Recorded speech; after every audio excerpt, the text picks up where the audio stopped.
संतों ने कृपा करके हमें भगवत उपदेश किए हैं जिससे हमारे सारे दोष नष्ट हो जाए। कह रहे हैं कि इस संसार में कैसे जाना जाए कि आदमी नरक जाएगा, अपने को कैसे जाना जाए कि हम नरक जाएंगे।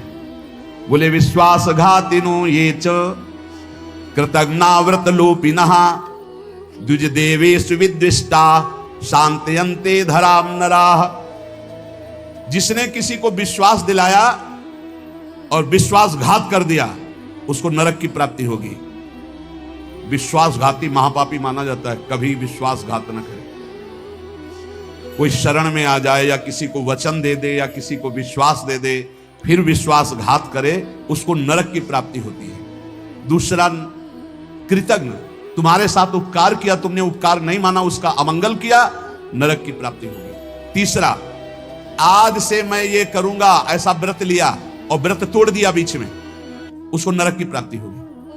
ये खिलवाड़ नहीं है कि मैं ये व्रत लूंगा, ये ऐसा करूंगा, मैं ऐसा धाम जाऊंगा, ये इतने लोगों को भोजन कराऊंगा। ये कई लोग ऐसे होते हैं जो बड़ी बड़ी बातें कह देते हैं, उनको पता नहीं कि ये खिलवाड़ नहीं है। ऐसा कर दूंगा, ऐसा कर दूंगा, ऐसा कर दूंगा, और किया कुछ नहीं, पहुंच गए नरक। व्रत का उल्लंघन करने वाले, प्रतिज्ञा का उल्लंघन करने वाले, नियम का उल्लंघन करने वाले नरक को प्राप्त होते हैं। मैं इतनी परिक्रमा करूंगा, मैं ऐसा करूं, कुछ भी नहीं। कोई नियम को ऐसे मत लो कि मैं ये करूंगा। ये प्रभु की इच्छा होगी, समय रहा, जीवन रहा तो हो जाएगा, नहीं रहा, आप सामय के मर गए तो। ये बात ध्यान रखिए, आगे चलकर मैं सन्यास लूंगा, विरक्त होकर वृंदावन वास करो, नरक जाओगे अगर नहीं विरक्त हुए। मैं इतना यहां मंदिर बनवा दूंगा, नहीं बनवाया नरक जाओगे। वचन संभाल के बोलो, आज से मैं कुछ दिन व्रत रहूंगा। बकवास करना बंद कर दे तो जीवन उन्नति में हो जाता है। शाम का भोजन नहीं करूंगा, एकांत भजन करूंगा, नहीं भोजन मत करना लेकिन सेवा करो, भजन करो। समझे, वाणी को ऐसे बिखेरते चले जाते हैं।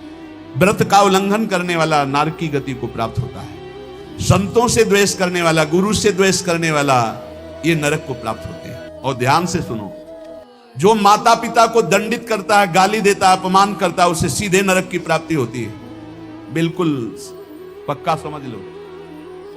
माता पिता भगवान का स्वरूप है। मातृदेवो भव पितृदेवो भव। बिल्कुल बुद्धि खराब मत करो, कलयुग बुद्धि भ्रष्ट कर रहा है।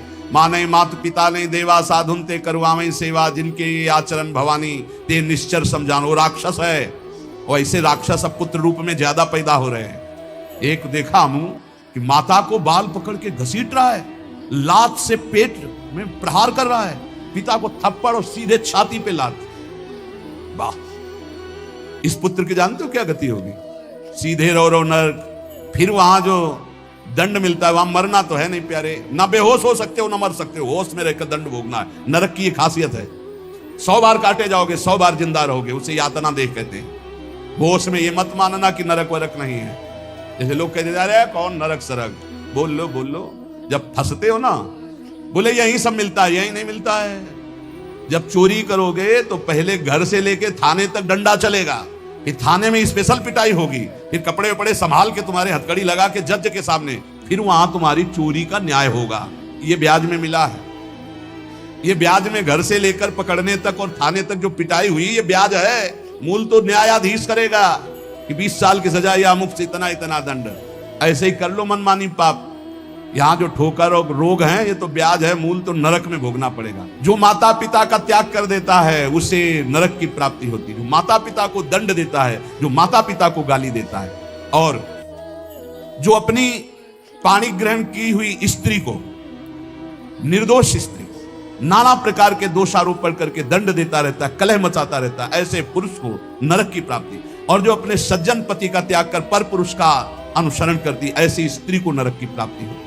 जो गुरुजनों को कठोर वचन बोलते हैं, जो गुरुजनों का आदेश का पालन नहीं करते, उनका पोषण नहीं करते, जो देवता ब्राह्मण और निर्बलों का धन का अपहरण कर लेते हैं, ऐसे मनुष्यों को नरक की प्राप्ति होती है। जो मदिरा पान करते हैं, सुन लीजिए, ये चे मध्य रता पापा द्वित कर्म रतास्तथा। हमारा शास्त्र कहता है भारतवासी हो, विदेशी नहीं हो तुम। इस भूमि में जन्मे हो, यदि मदिरा पियोगे तो नरक का रास्ता पक्का कर रहे हो। बोले इसमें तो कोई हिंसा नहीं, लेकिन शास्त्र निषेध है। ये च मध्य रता पापा द्वित कर्म रतास तथा, जो जुआ खेलते हैं मदिरा पीते हैं और जो साधु वेश रख के पाखंड करते हैं, इनको सीधे नरक की प्राप्ति होती है। यहां जो वर्णन हो रहा है वो बीच में विश्राम नहीं, सीधे नरक, बिना रोक टोक के।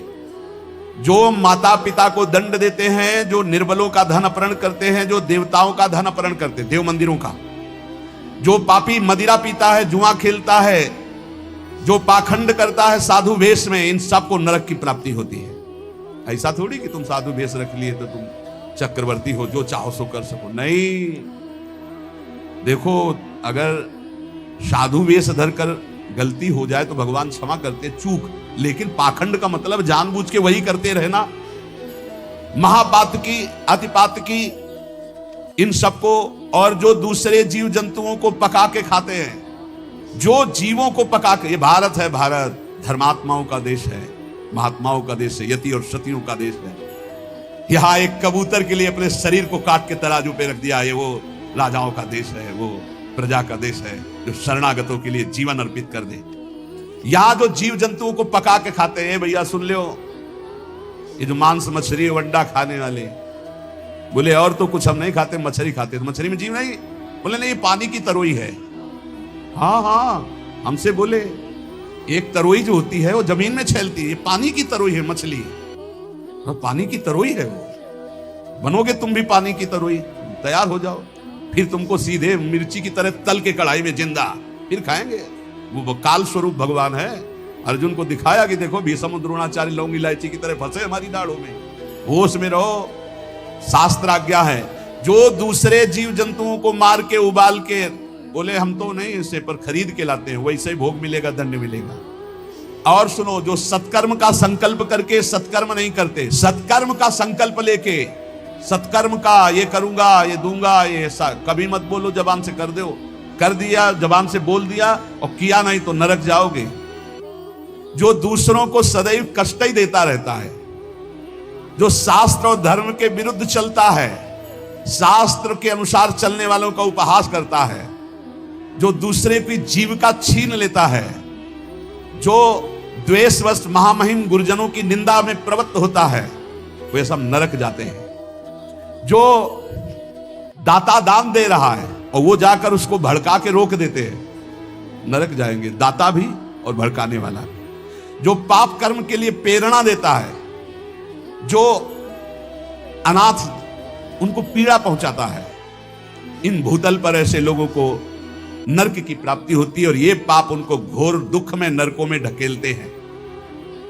ब्रह्मण्यम पुण्यमुत्सृज्य ये द्विजा लोभ मोहिताः कुकर्म युपजीवंती ते वै निर्यागामिना, निरयगामिना, नरकगामी।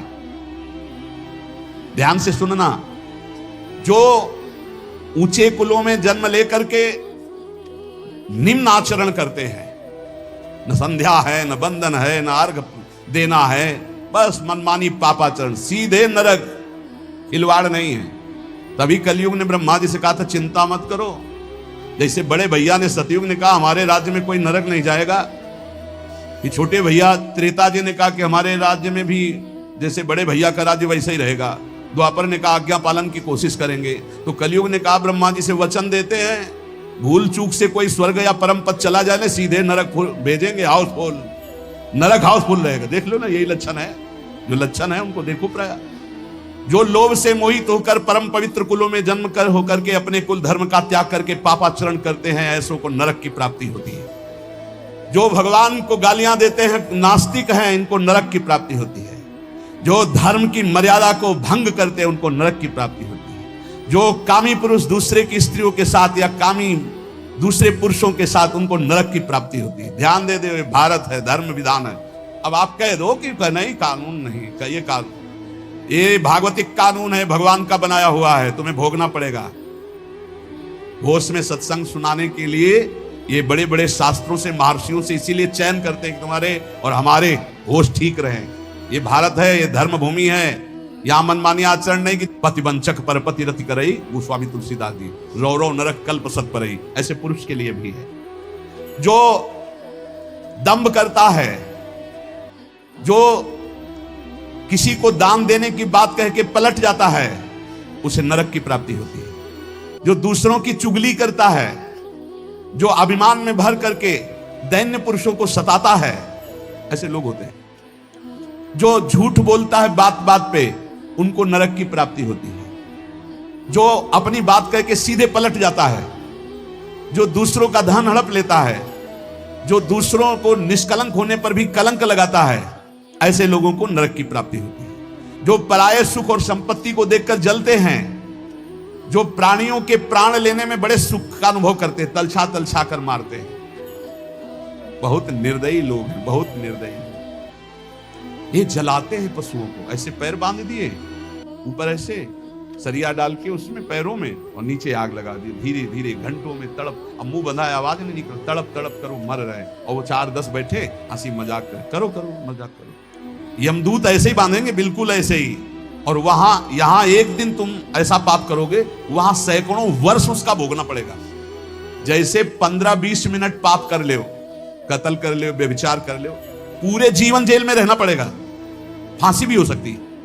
ऐसे ही यहां एक पशु को तुमने जलाया, आनंद लिया, वहां हो सकता है कि एक कल्प तक तुमको जलाया जाए। जैसे यहां एक 15 मिनट का अपराध, आजीवन कारावास। होश में ये नहीं मानना कि ये नरक स्वर्ग सब व्यर्थ है। जो लोग पराई स्त्री को फुसला के फंसा के दुराचार करते हैं, मार देते हैं, जो लोग कुआं, बगीचा, पोखरा, पौशाला, इन स्थानों को अपवित्र करते हैं व्यभिचार के द्वारा, मलमूत्र त्याग के।